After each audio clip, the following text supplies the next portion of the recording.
Of Herbert West, who was my friend in college and in afterlife, I can speak only with extreme terror.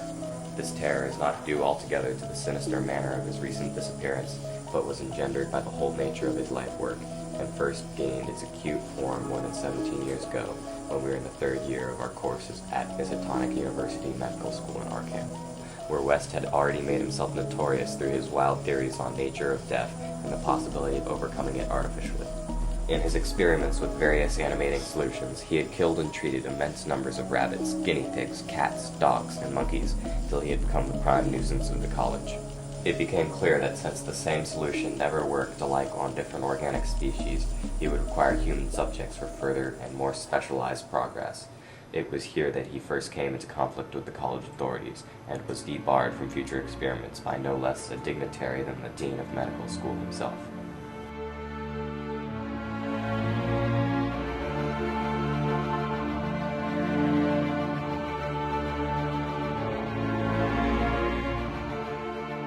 It was not long after the faculty had indirected his work that West confided to me his resolution to get fresh human bodies in some manner and continue the secret experiments he could no longer perform openly. We finally decided on Potter's Field, because practically every body in Christ Church was embalmed, a thing of course ruinous to West's research. This time his active and enthralled assistant had helped him make all his decisions, not only concerning the source of bodies, but concerning a suitable place for our loathsome work. It was I who thought of the deserted Chapman farmhouse beyond Meadow Hill, where we fitted up the ground floor and operating room and a laboratory, each with dark curtains to conceal our midnight doings. We followed the local obituaries like ghouls, for our specimens demanded particular qualities. What we wanted were corpses interned soon after death without artificial preservation. Accident victims were our best hope. Not for many weeks did we hear of anything suitable. In the end, though, luck favored us, for one day we heard of an almost ideal case in the Potter's Field. That afternoon we found a new grave and determined to begin work soon after midnight. It was a repulsive task that we undertook in the small black hours. The process of unearthing was slow and sordid. It might have been gruesomely poetical had we been artists instead of scientists, and we were glad when our spades struck wood. When the pine box was fully uncovered, Wes scrambled down and removed the lid, dragging out and popping up the contents. I reached down and hauled the contents out of the grave, and then both toiled hard to restore the spot to its former appearance. The affair made us rather nervous, especially with the stiff form and vacant face of our first trophy, but we managed to remove all traces of our visit. Now with the eyes closed, it looked more asleep than dead, though the expert test of my friends soon left no doubt on that score. The tension of our part became very great. We knew that there was scarcely a chance for anything like complete success, and could not avoid hideous fears as possible grotesque results of partial animation.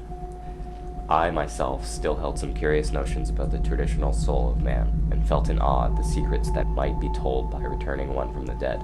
I wondered what sights this placid youth may have seen in inaccessible spheres, and what he could relate if fully restored to life.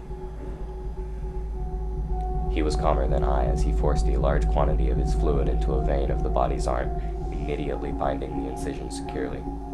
The waiting was gruesome, but we never faltered. Every now and then we checked the pulse and bore the negative results philosophically. After about 3/4 of an hour without the least sign, we disappointedly pronounced the solution inadequate, but determined to make the most of our opportunity and try the change in the formula before disposing of the ghastly prize.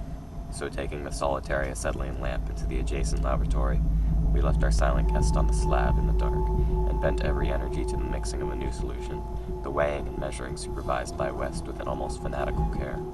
The awful event was very sudden and wholly unexpected. I was pouring something from one test tube to another, and West was busy with the alcohol blast lamp, which we had to answer for a Bunsen burner, when from the pitch-black room we had just left, there burst a most appalling and demonic succession of cries that either of us had ever heard.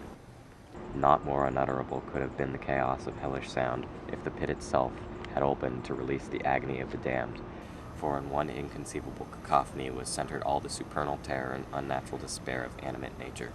Without a thought of our late employment or its possible discovery, both West and I leapt to the nearest door, like stricken animals, overturning tubes, lamps, and retorts, and vaulting madly into the starred abyss of the rural night. We did not separate, but managed to get to West's room, where we whispered with the gas up until dawn. By then we had calmed ourselves a little with rational theories and plans for investigation, so that we could sleep through the day. But that evening, 2 items in the paper, wholly unrelated, made it again impossible for us to sleep. The old deserted Chapman house had inexplicably burned to an amorphous heap of ashes that we could understand because of the upset lamp. Also, an attempt had been made to disturb a new grave in the potter's field, as if by futile and spadeless clawing at the earth. That we could not understand, for we had patted down the mole very carefully. For 17 years after that, West would look over his shoulder frequently and complain of fancied footsteps behind him. Now he has disappeared.